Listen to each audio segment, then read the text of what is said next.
ça vous donne pas des regrets de ne pas vous être présenté, ce succès? Bah, si je n'entendais que les personnes qui viennent me voir, c'est vrai que je pourrais avoir un regret immense parce qu'elles le partagent avec moi. Mais je suis aussi conscient que le temps n'est plus celui-là. Maintenant, il ne faut plus avoir de regrets, il faut avoir des projets, des espoirs. Et c'est vrai qu'au mois de décembre 2016, je me suis beaucoup posé la question. Et si ce peuple-là qui vient me voir l'avait manifesté avec suffisamment de force, et moi-même, si j'étais allé à son encontre, sans doute que j'aurais réfléchi à deux fois avant de prendre cette décision. Quel rôle vous jouez aujourd'hui? Vous voulez jouer? Moi, ce que je veux faire, c'est que d'abord les Français prennent conscience de ce que nous avons traversé ensemble pendant 5 ans, avec des épreuves, mais aussi avec des réussites, des résultats économiques qui sont apparus, certes un peu tard, mais sont apparus.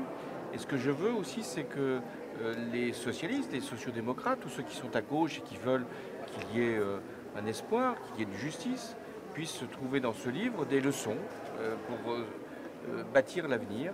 Et puis enfin, je veux éclairer mes concitoyens, les Français, sur le monde et sa dureté aujourd'hui. Vous faites un peu de service après-vente de ce mandat? Oui, peut-être n'a-t-il pas été fait par d'autres, donc je le fais moi-même, ce service après-vente. Et puis aussi parce que je pense que ce que l'on peut retrouver dans mon quinquennat peut permettre de formaliser un projet politique. Parce que c'est une conception d'abord de la présidence de la République, conception humaine.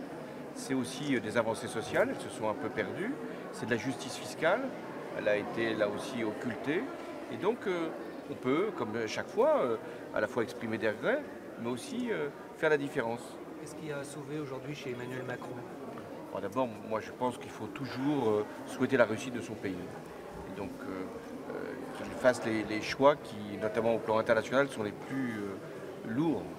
On le voit par rapport à l'Iran, par rapport à Donald Trump. Il est très important que la France garde son rôle de préservation de la paix. C'est la France qui peut peser dans le destin du monde. Et je le dis souvent aux Français, tous ceux qui viennent, sachez que vous êtes dans un pays où votre propre décision, celle de voter, peut entraîner une modification du monde. Et puis je suis très heureux de me retrouver ici à Besançon. Je fais toutes les grandes villes de France et c'est chaque fois le même accueil. Et cet accueil, c'est pas simplement pour marquer de la sympathie, elle est là, ou de l'amitié, elle peut exister. C'est aussi pour montrer qu'il y a un attachement aux idées que je représente.